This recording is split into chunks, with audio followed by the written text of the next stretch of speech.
시청자 여러분 안녕하십니까? 계속해서 대구에서 전해드리겠습니다. 이 안전한 먹거리를 구하기 위해서 농가와 직거래하는 소비자들이 늘고 있다고 하는데요. 이런 도시 소비자들을 농가에 초청해서 먹거리가 어떻게 생산되는지 직접 보고 또 체험도 할 수 있게 하는 것을 팜파티라고 하는데요. 농촌 관광의 새로운 모델로 떠오르고 있다고 합니다. 윤영균 기자가 보도합니다. 영천의 한 농가에서 200여 명의 시민들이 이 농가에서 생산한 쌀과 한우 등으로 식사를 하고 있습니다. 대구, 인천 등 전국 각지에서 온 이들은 평소에 이곳에서 쌀과 과일, 한우 등 식재료를 직접 구입한 이른바 도시 소비자들입니다.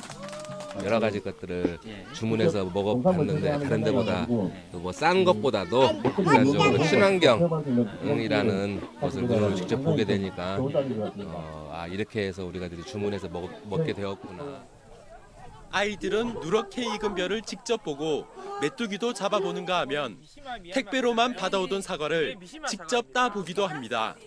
복숭아가 매출이 눈으로 다 보고 갔기 때문에 신뢰하고 믿고 이제 계속 구매를 해서 드시고 판로까지 이제 도와주시는 분들입니다. 농촌 체험에 파티의 개념을 도입한 팜파티는 생산과 가공, 관광이 결합된 이른바 6차 산업의 모델로 떠오르고 있습니다. 농가는 안정적인 판로를 확보하고 도시 소비자는 안전한 먹거리를 구입할 수 있는 장점 때문입니다. 농산물을 생산하고 또 수확되는 과정들을 함께 해가면서 소비자의 농산물 신뢰도를 높이는 행사 차원에서 팜파티 행사를 최근에 좀 늘어나는 추세입니다. 경상북도에서는 영천과 김천, 영덕 등 5개 시군 20여 곳의 농장에서 팜파티를 운영하고 있습니다. MBC 뉴스 윤용균입니다.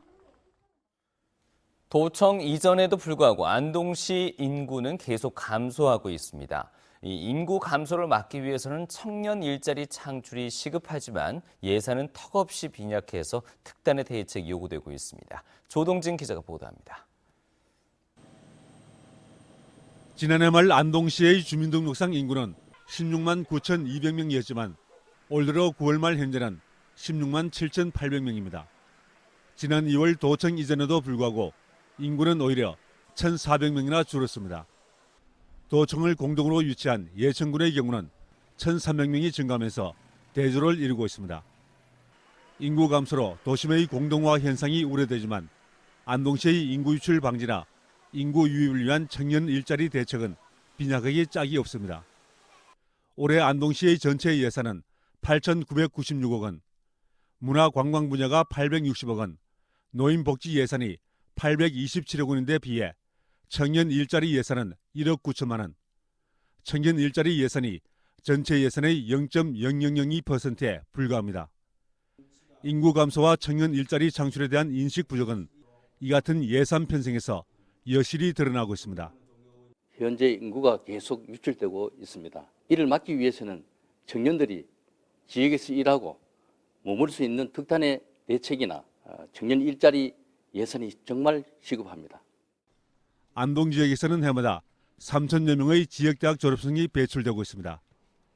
문화 콘텐츠를 근간으로 하는 1인 창조기업 지원과 지역 맞춤형 기업 유치 등 지역 실정에 맞는 청년 일자리 창출 방안에 대한 심각한 고민이 필요해 보입니다. MBC 뉴스 조동진입니다.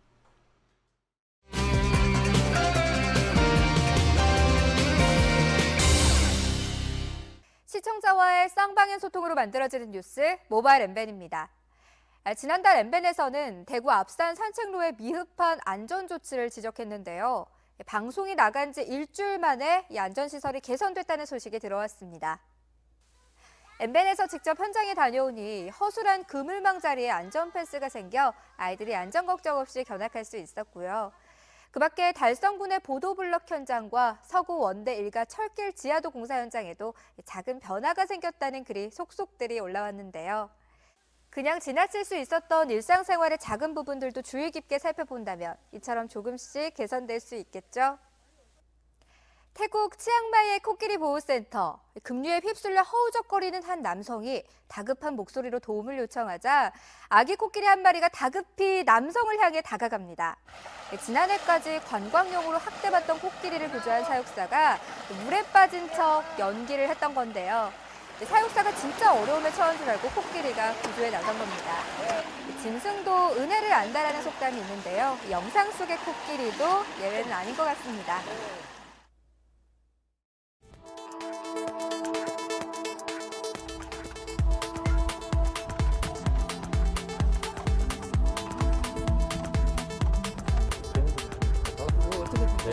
어쩌다가 이렇게 들어봤죠. 네. 그러니까 유리가 이렇게 들리더라고요. 깜짝 놀라셨겠네요. 깜짝 놀라죠. 이런 게.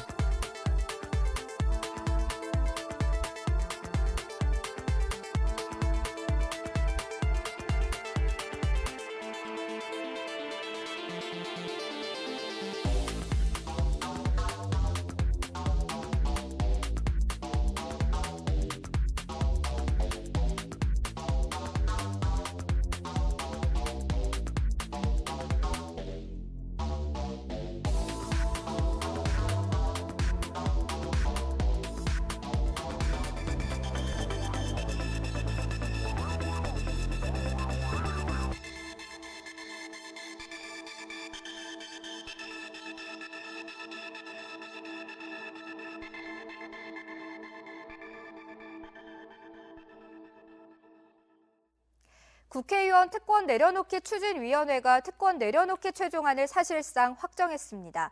엠벨에서는 사라져야 할 국회의원 특권을 물어봤는데요.